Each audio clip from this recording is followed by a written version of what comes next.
বাজারে এখন এভেলেবেল নতুন আলু পাওয়া যাচ্ছে, তাই ভাবলাম নতুন আলু নিয়ে আসি আর এটা দিয়ে গরুর মাংস রান্না করলে বেশ লাগে খেতে। আসসালামু আলাইকুম, welcome to my daily blog. কেমন আছেন সবাই? আশা করি সবাই অনেক ভালো আছেন, সুস্থ আছেন। আবারও চলে আসলাম একটা ছোট্ট ব্লগ নিয়ে আর ব্লগের শুরুতেই তো আদা বেটে নিব।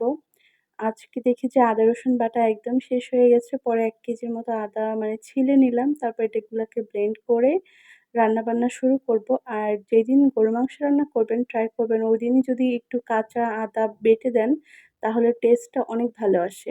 তো আমি এখানে মাংসগুলোকে ভালো করে ধুয়ে নিয়ে পেঁয়াজ আর যে সব মসলা ইউজ করতে হয় সবগুলো দিয়ে তারপরে হচ্ছে হাত দিয়ে মেখে নিচ্ছি। আমার কাছে আসলে হাতে মাখা গরুর মাংসই খেতে বেশি মজা হয়। কড়াইতে রান্না করাটা না আমার মানে কেমন যেন ভালো লাগে না বলতেই বলা যায়। ওটার টেস্ট আমি অতটা পাই না।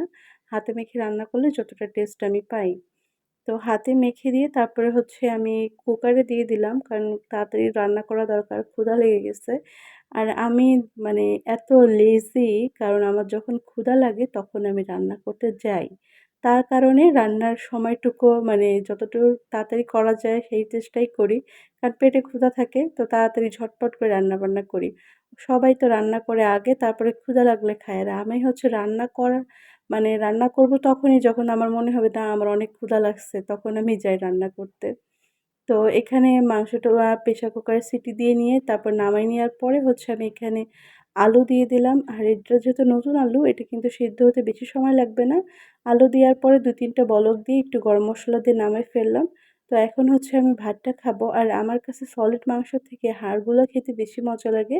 তো আমি খাওয়ার জন্য মানে তরকারিতে যতগুলা হাড় ছিল সবই তুলে নিছি আমার প্লেটে নেওয়ার জন্য।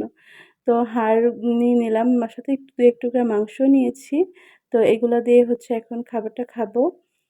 গরুর মাংসর তরকারিটা থেকে আমার কাছে এই নতুন আলুটা বেশি মজা লাগছে। কারণ আলুটা এত বেশি মজার, আজকে আমি ১ম খেয়েছিলাম এবছরের নতুন আলুটা। তো সেজন্য হচ্ছে বেশি টেস্টি লাগছে। তো আবার বিছানার মধ্যে চলে আসলাম খাইতে। তো এখন হচ্ছে খাবারটা খেয়ে তারপর একটু চা বানায় নিবো। আর আজকে চাটা একদম ছোট, ছোট গ্লাস নিয়ে এসেছিল বাসায় ওইদিন বাজার থেকে। দেখে নাকি ভালো লাগছে তাই বলল যে, "তোমার জন্য নিয়ে আসলাম। এই ছোট কাপগুলাতে করে চা খেতে পারো।" তো চা বানাই আমি এখন আবার এই ছোট, ছোট কাপের মধ্যে ঢালতেছি। একবারে ছোট্ট শরবতের গ্লাসের মতো। এইটার মধ্যে হচ্ছে ১ম এ চা ঢেলে নিয়ে তারপর ওগুলোর মধ্যে সার্ভ করব।